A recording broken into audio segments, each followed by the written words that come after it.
కమిటీల పేరుతో కాలయాపన చేయకుండా ఎటువంటి ఆంక్షలు లేకుండా మేనిఫెస్టోలో పేర్కొన్న హామీలను అమలు చేయాలని కిసాన్ మోర్చా సిద్దిపేట జిల్లా ఉపాధ్యక్షుడు తిరుపతి రెడ్డి వెంకటరామరెడ్డి అన్నారు.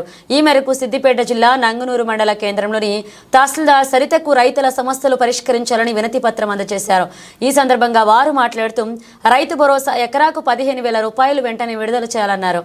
రాష్ట్ర పార్టీ పిలుపు మేరకు జిల్లా అధ్యక్షుడి పిలుపు మేరకు మేము ఇక్కడ మెమోరాండం ఇవ్వడం జరిగింది ఎంఆర్ఓ గారికి నంగనూరు మండలంలో. విషయం ఏంటంటే మనకు రైతు రుణమాఫీ కానీ రైతు భరోసా కానీ ఇస్తారని చెప్పేసి అలువుగాని హామీలన్నీ చెప్పి ఒక్క హామీ కూడా ఇప్పటి వరకు కాంగ్రెస్ ప్రభుత్వం నెరవేర్చలేదు. ఇప్పుడు 15,000 ఇస్తానన్న 15,000 పోయి 12,000 ఇస్తానంటున్నాడు. అది కూడా ఒక టర్ము ఇప్పటి వరకు ఇవ్వలేదు. ఇంకా ఇప్పుడు కూడా 12,000 ఎప్పుడు ఇస్తాడో ఏమి ఇస్తాడో తెలియదు. ఆ 12,000 కంపల్సరీ ఇస్తాడా, అసలు 15,000 ఎందుకు ఇవ్వడు, దాని గురించి వినతి పత్రం ఇవ్వడం జరిగింది. ఖచ్చితంగా ఇవ్వాలని డిమాండ్ చేస్తున్నాం బీజేపీ పార్టీ తరఫు నుంచి. జై బీజేపీ.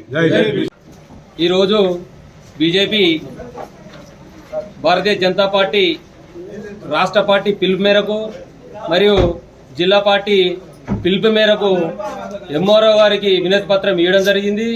2 లక్షల రుణమాఫీ అని చెప్పి పూర్తి చేయలేదు. 4,000 పింఛన్ ఇస్తాను, అది ఎలాంటి ఏం లేదు. రైతులకు భరోసా 15,000 ఇస్తా అని చెప్పి కూడా ఇవరకు కూడా ఒక్క రూపాయి కూడా ఎవరికి ఇవ్వలేదు. ఇప్పుడు అప్పుడు అని చెప్పి కాలయాపన చేస్తున్నాడు. కాబట్టి ఇప్పుడు మళ్ళీ 6,000 ఇస్తానని చెప్తున్నాడు. మేము కిసాన్ మోర్చా తరఫున నంగనూరు మండలంలో ఎంఆర్ఓ వినపత్రం ఇవ్వడం జరిగింది.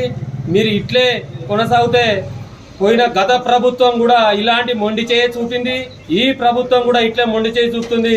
తస్మాత్ జాగ్రత్త. మీరు ఇట్లే కనుక చేసినట్టుంటే రేపు పొద్దుగాల మిమ్మల్ని రేవంత్ రెడ్డి గారు రోడ్డు మీద తిరిగనియమని కూడా నంగనూరు బీజేపీ పక్షాన కిసాన్ మోర్చా తరఫున మేము డిమాండ్ చేయడం జరుగుతుంది.